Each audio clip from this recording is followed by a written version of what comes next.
Generalmente cuando hablamos de la calidad en la educación, en todos sus niveles, estamos hablando de un conjunto de atributos que consideramos debe tener la educación.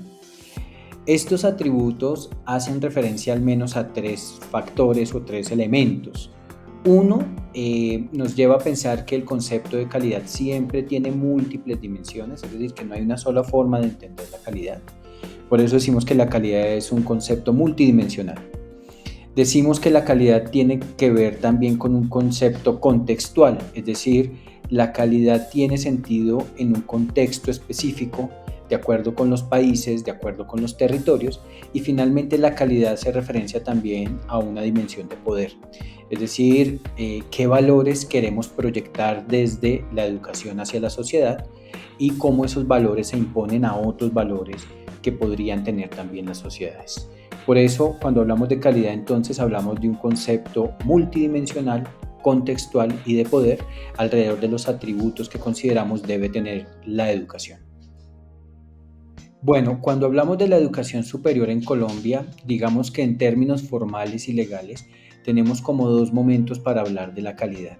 Un primer momento nos hace referencia a las condiciones que deberían tener los programas para existir.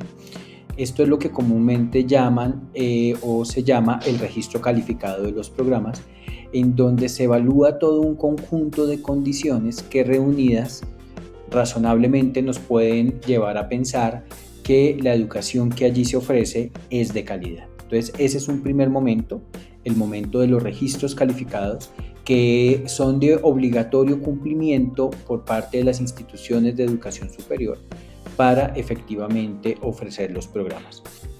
En esos registros calificados se tienen en cuenta básicamente las condiciones que uno podría pensar que reunidas llevan a que razonablemente los programas que se ofrecen son de calidad.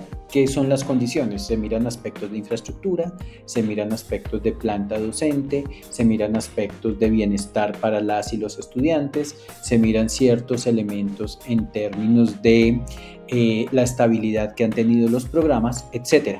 Y hay un segundo nivel que ya no es obligatorio, sino que es voluntario, que tiene que ver con lo que denominamos la acreditación de alta calidad.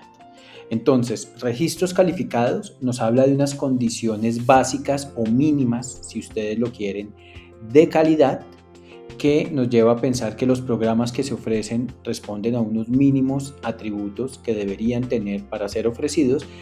Este es obligatorio, pero hay un segundo nivel que no es obligatorio, es voluntario y que tiene que ver con lo que llamamos la acreditación de alta calidad, tanto de los programas como de las instituciones de educación superior.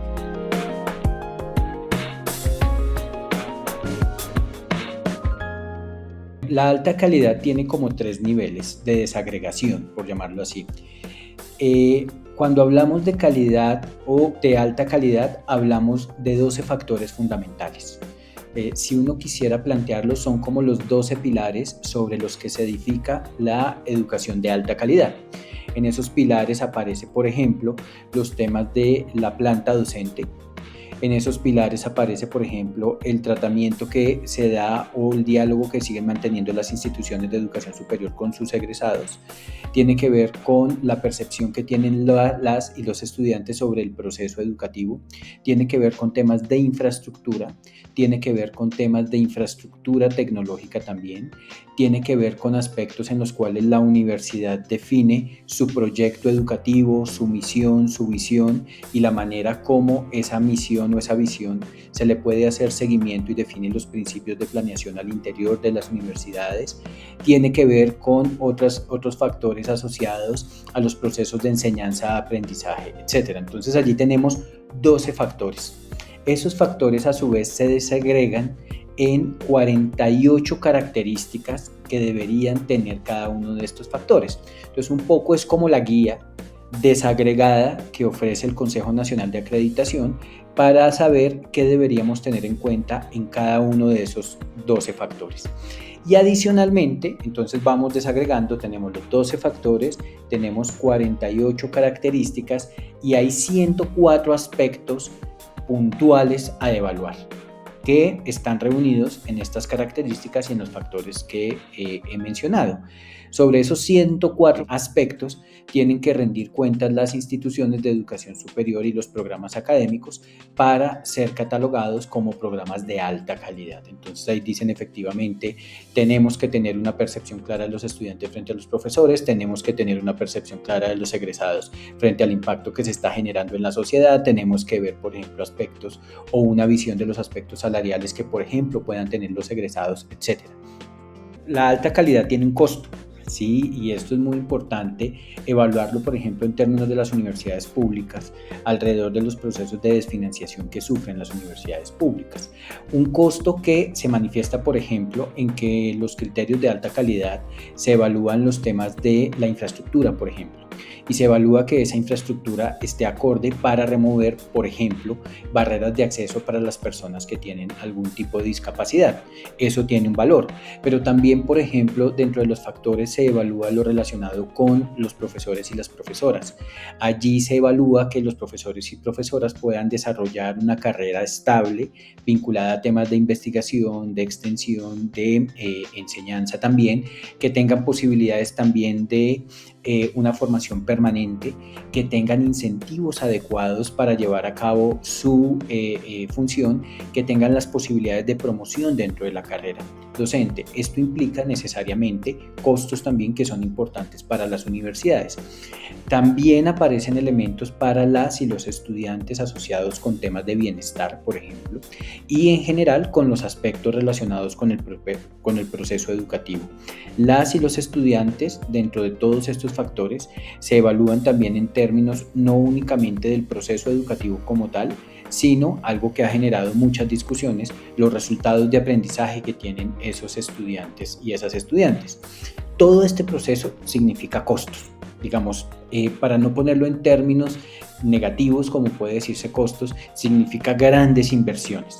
Y esto evidentemente tiene unas limitaciones cuando planteamos que las universidades públicas cuentan o tienen un problema muy grave de desfinanciamiento en este momento.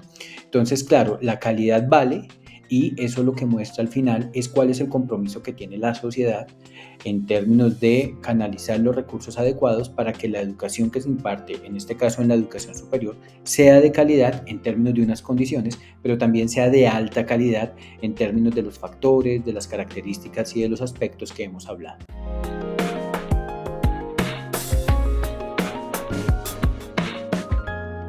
Dentro de los factores que se evalúan también aparece los impactos que las carreras, en este caso, o los programas de pregrado o de posgrado, están generando en el país. Muchas veces estos aspectos no son fáciles de demostrar, de evidenciar como se exige, pero evidentemente hay una preocupación porque los programas académicos de cualquier nivel tengan un impacto también en la sociedad, tengan un impacto en el entorno en que las universidades, en este caso la Universidad Nacional de Colombia, trabaja, ¿no? En sedes de presencia nacional o lo que llamaban sedes de frontera, en las sedes de andinas, porque efectivamente se espera que la educación de calidad tenga un impacto importante en la sociedad. Pero no solo eso, sino también que esté vinculada a temas de investigación y también que esté vinculada a los temas de enseñanza y aprendizaje en la relación estudiante-profesor.